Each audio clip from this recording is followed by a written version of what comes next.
This is Chris Schlarb, and I'm here with my friend Clementine Creevy. Hello. I don't think I've ever said your full name in person. I thought about it last night. I was like, it was the only thing I thought about.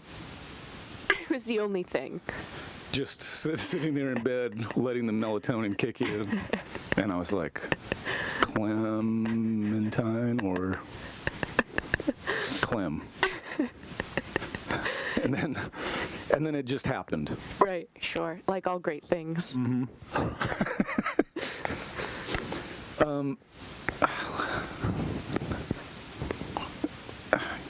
I don't do this stuff with notes or questions or anything. Oh, I love it. It's great. It's a conversation. Right. Totally. I probably should have. Yeah, we didn't even do any prep or anything ahead of time. It's just like we had a full, like, legit conversation before we started. We did. And then we started. And we've already been talking for like half an hour. If I was better at this, I would have been recording that, but I'm not. No, I'm glad you didn't. That's true. People would get mad. I was listening to, so I told you the other night, Adriana was listening to Juicy Socks, and then today I listened to Wasted None again. Oh, yes.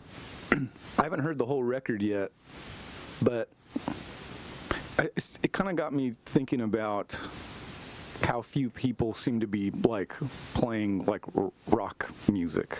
Yeah. Now. It's true. Because it's rock. It is. It's rock. It's just straight up hard rock, basically. Yeah. You know, it's funny because when I started playing music, I feel like my friends were like, why are you playing this kind of music? Like, they were listening to, like, a lot of Radiohead and LCD Sound System, both bands that I love, by the way. Awesome. But I was like... I've never heard LCD Sound System in my entire life. I've heard the name, but I never heard their music on purpose. They're pretty good. But I was, like, so into Zeppelin, and I was just like, I love Zeppelin. Yeah. And my friends were like, why? I don't know. Like, something within me, I loved guitar rock music. I've always loved guitar rock music. And I was just like, why not? I just love this. And I feel like the guitar is this universe for me to learn and get good at. And I feel like it's my craft. And, like, when I learn something new on the guitar, it's like the world breaks open. Right. It just is one of the greatest feelings ever for me. And I still feel that way all the time, almost every time I pick it up. Yeah, my son just started learning. I got him an Ovation guitar nice. Just ahead of, like, Christmas, basically, like, just an early Christmas present. And it's really interesting. He's 17, and he's a senior in high school. He's going through, like, that. I hated high school. He's going through that last, kind of like wrapping it up kind of thing. And that was around the time I started playing guitar. Yeah. And it was so interesting because all of a sudden, he'd come out to the living room and be like, Dad, teach me. Can you give me a lesson? And I was like, sure. So we kind of started doing this thing, like, twice a week. Mm-hmm. And then he calls me over the weekend. He was with my ex-wife. And he goes, okay, two things. Number one, I got a job interview at Chick-fil-A. And number two, I can play Blackbird by the Beatles. I was like, get the fuck out of here. You cannot play Blackbird yet. He's like, it's just like one chord. And I go, it's not just one chord. So anyway, I said, play it for me. So he, like, puts the phone down, and I'll be like, I'll be damned. He basically has the verse. He's got the verse sorted. And so now, then I didn't tell him this, and he doesn't know this. Yeah. Then I went to YouTube, and I watched a video on how to play Blackbird, because I was like, I'll be goddamn if he's going to know how to play some shit that I don't know how to play. And so, like, I had to learn it. But the funny thing is that, I don't know, I've been playing since I was, like, 15. Yeah. And I still get that. It's such a punishing instrument. Yeah. that every time that you accomplish something new that you kind of thought you couldn't do, it is like incredibly rewarding. Oh, it so is. Right? Oh, it so is. I've been taking lessons from David every now and again. Yeah. And he was just teaching me like simple, like minor triad scales and stuff. But then I wrote a song based on what he taught me, and it's my favorite song on our new album. It's called Distressor. It's the last song on our album. And it's my favorite one because of the emotion wrapped up in those guitar melodies. And Yeah. it wasn't anything I would be able to it's not something that I would have probably thought of without that one lesson. I only took one lesson from him, Yes. but he taught me this one little thing, and it was in passing, and then I sat down, and And then it you came applied back it. to me, and Yeah. I applied it exactly, and I was just like, so it's such a euphoric feeling. Totally. That's my favorite thing to do. Yeah. I wish I was better at music theory. I wish I was better at, some of the minutia of music that some people just seem to have I'm fascinated by their grasp. I know, me of too. It, And whenever I take a lesson or I learn something, Yeah. I feel like, well, it's all in the service of like making music. Yeah. Not for just like hoarding this information. It's like, to me, like music theory shouldn't be like trivia. Right. Right. It should be, well, I immediately apply this to write a song or songs or a record or whatever, Right, because, I mean, I have this thing where sometimes I try to practice, like, things that you're supposed to practice. Yeah. Whatever. Scales and shit. Scales. Yeah. And I just can't. Pentatonic scale. Pentatonic scale. Bong, bong, bing, bong, bing, bong, ding, dong, ding, dong, ding. Classic. Yeah. Oof. I was practicing just Whoa. before you got here. Whoa. Bong, ding, Whoa, dong, whoa. ding. Whoa. That is. All right. I didn't mean to blow your mind. That is. I think I need to leave. It's the most incredible. Wait till we sound get I've to the ever major heard. scale. 3 notes per string. Okay. All right.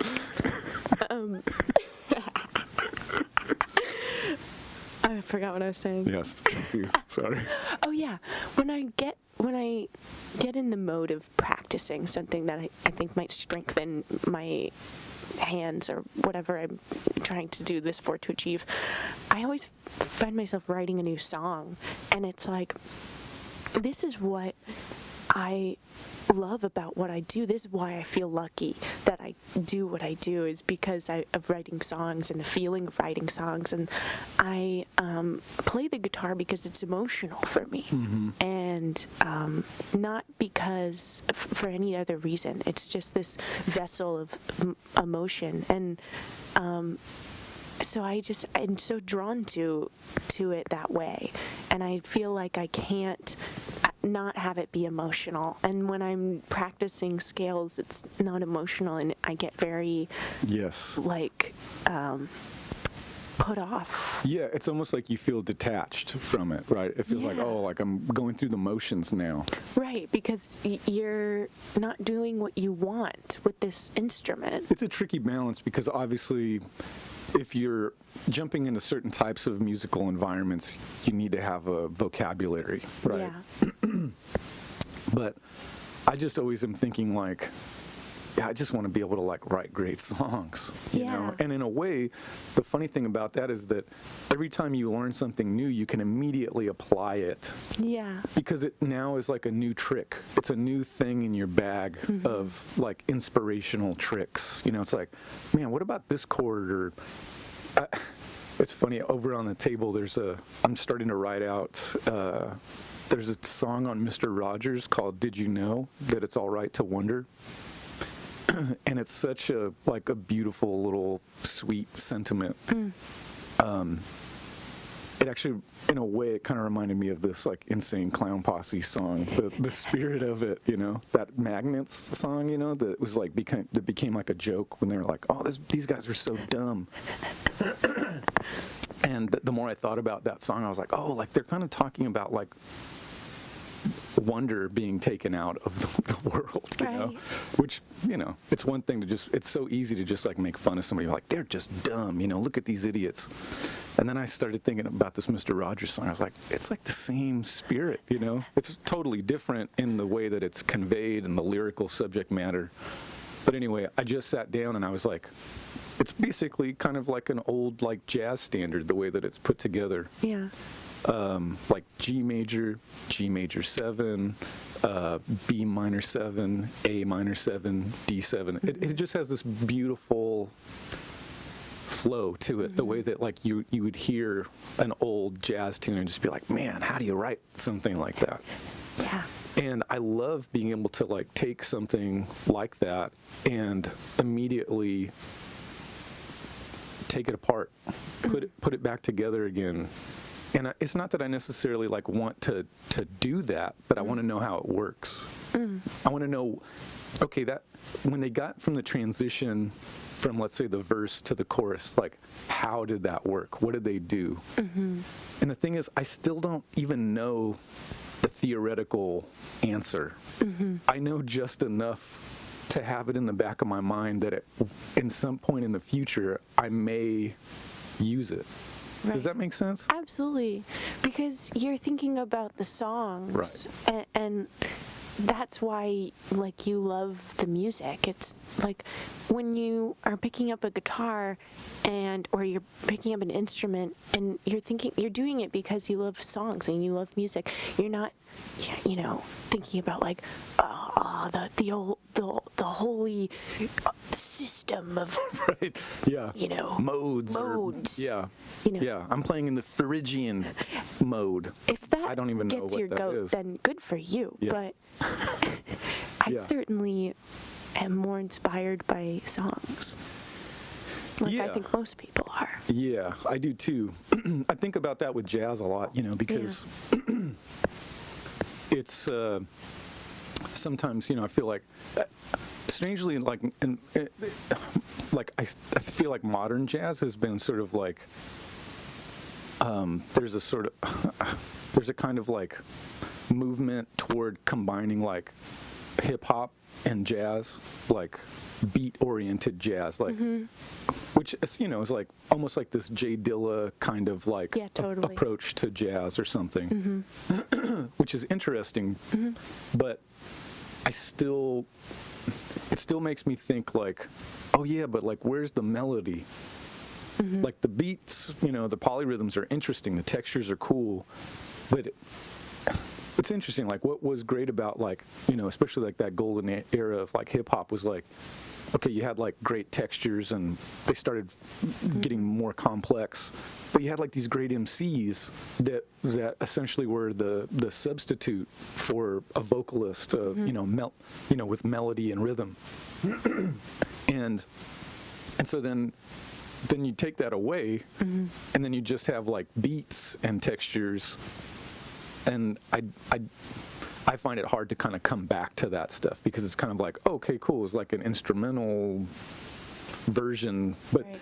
what makes an instrumental cool in a way is like that there was the vocal version that like you almost like now you get to do it or something. Yeah. You know what I mean? Like, you know what was missing or what was taken away.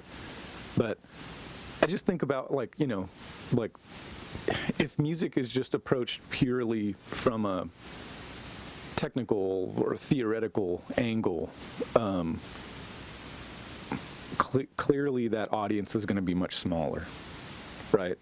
Because like Definitely. I mean, my wife's not going to put it on when she's doing the dishes. This is what I'm saying. actually, Juicy Socks is like a very technical song. Oh, please tell me about it. Came to me in a dream. Okay, Lydian A mode. Lydian dream. I want to keep like making like theory jokes, but like I don't know anything else to say. It's in 7 and it's also in 8. And it's also in 9, all at the same time. Okay. But Tabors is playing in two time signatures. Yeah. Yeah, he's And then incredible. you're playing in the third.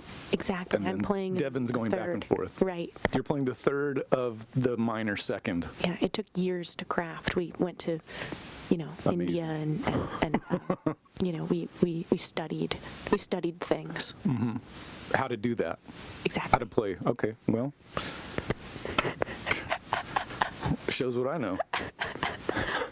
I actually did want to ask you something that was sort of about when we made our record. I thought after it was all over, I was really, jumping into it, I just knew it was going to be good, and we had like a couple of rehearsals and whatnot, and kind of like writing tunes together, which was like so gratifying. Yes. But after it was over, I feel it's like somebody asked me like, how did it go? And the first thing I thought of was, I was like, Clem kind of blew me away with like cutting those rhythm section tracks together. I was really impressed by that. Thank you. And it kind of got me, thinking a little more,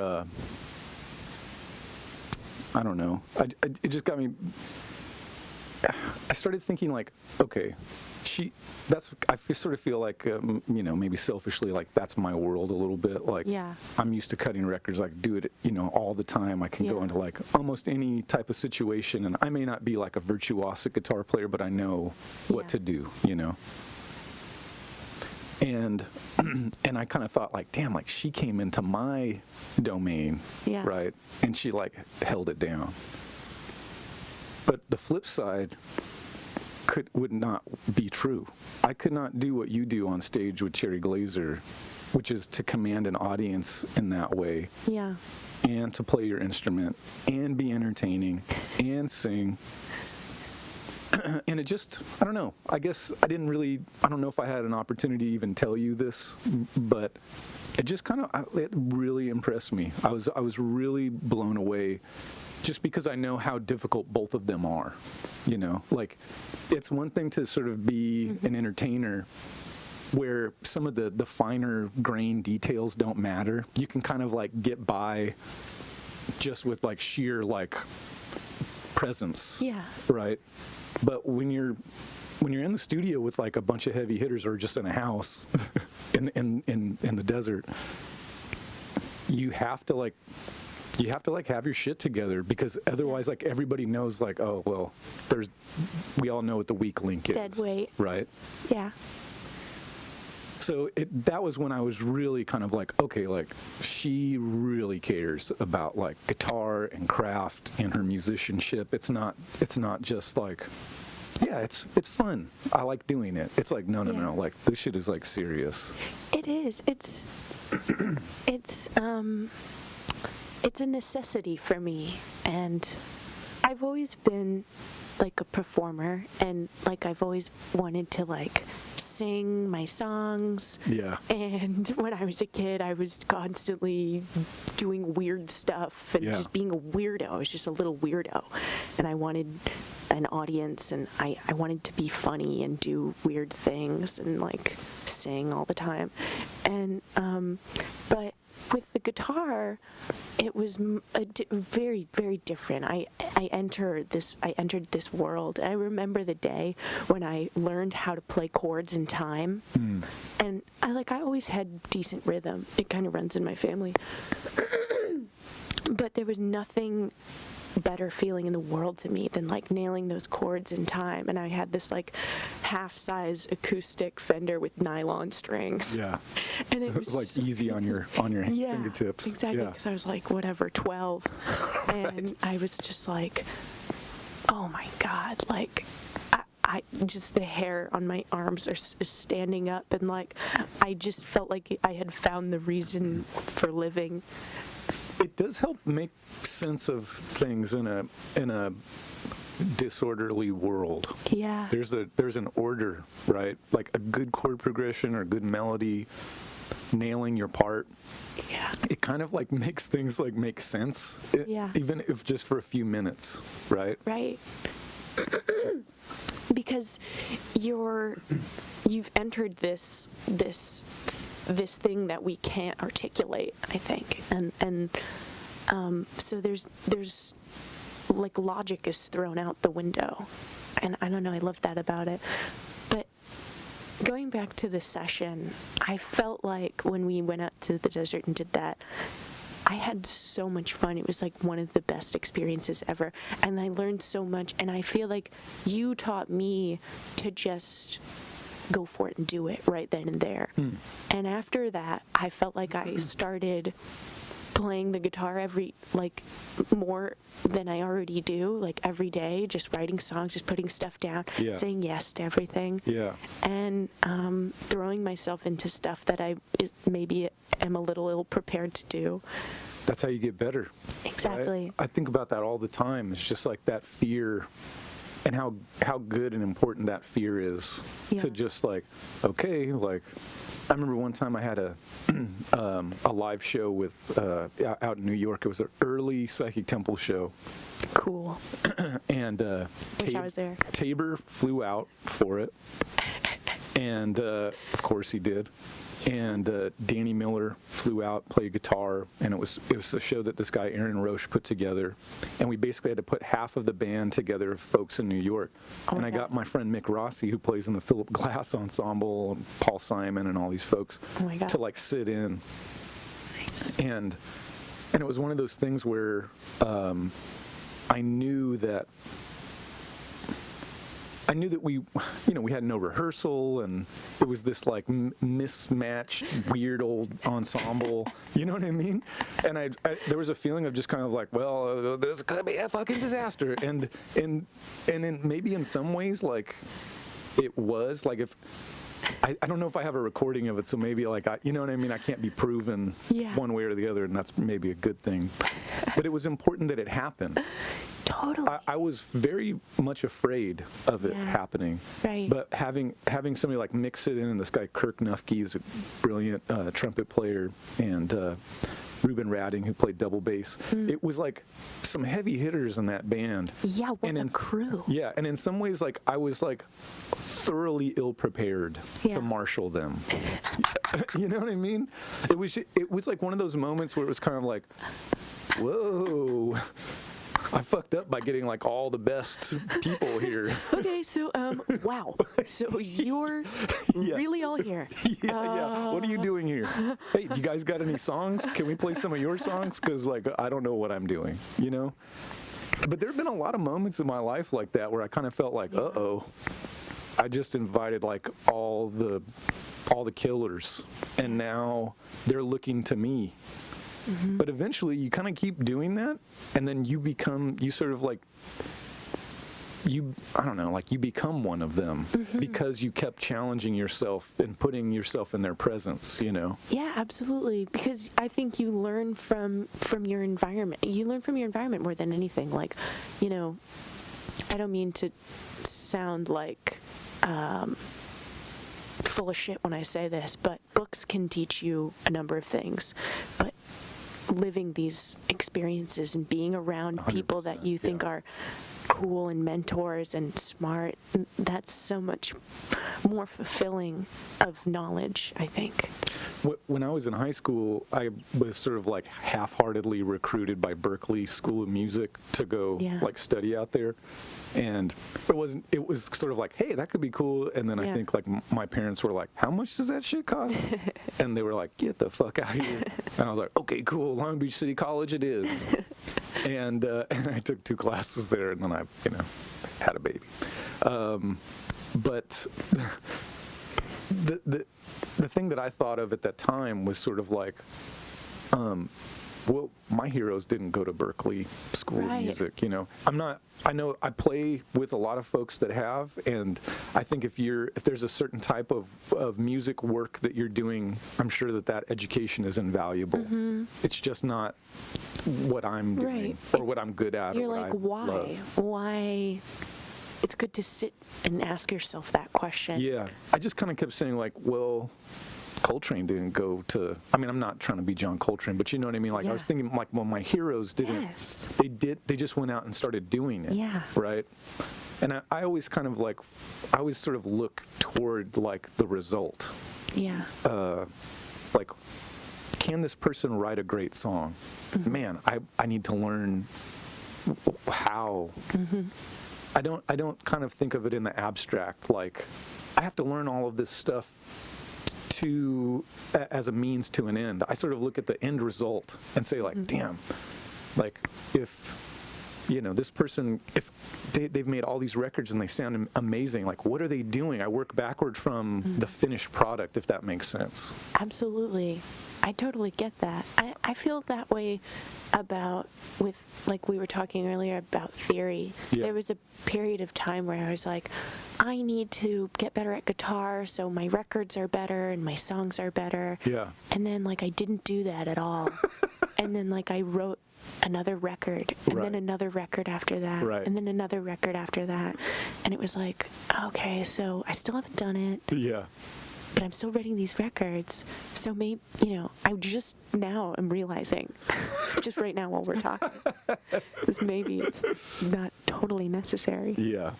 Well, the music Necessary is like, to creating music and creating songs. the music that you've done so far, too, right? Like, in a way, it's almost like there still has to be a place to go, too. Yeah. Right? Like, okay, how many full-length records have you put out? 5? 4? I've made 5 records, and I've put out 3. Okay, so, you got, like, the whole rest of your 20s. Yeah. Right? Like, you're going to learn some shit over the next decade, and that will manifest. I'm so excited. You know what I mean? But the thing is, I guess I think about this a lot. Like, it was part of why I wanted to do that. The whole Houses of the Holy concept was to take over these different bands, because I would be forced to learn through the limitations that the band presented to me, both like in the image of the band and the musicianship, and like, when I made Psychic Temple 4, it was like, oh, I could put anything together. Like, if I want Terry Reid, I go ask him. If I want Max Bennett, I go ask him. If I want a horn section, I just go put it together. And in some ways, it was a dream.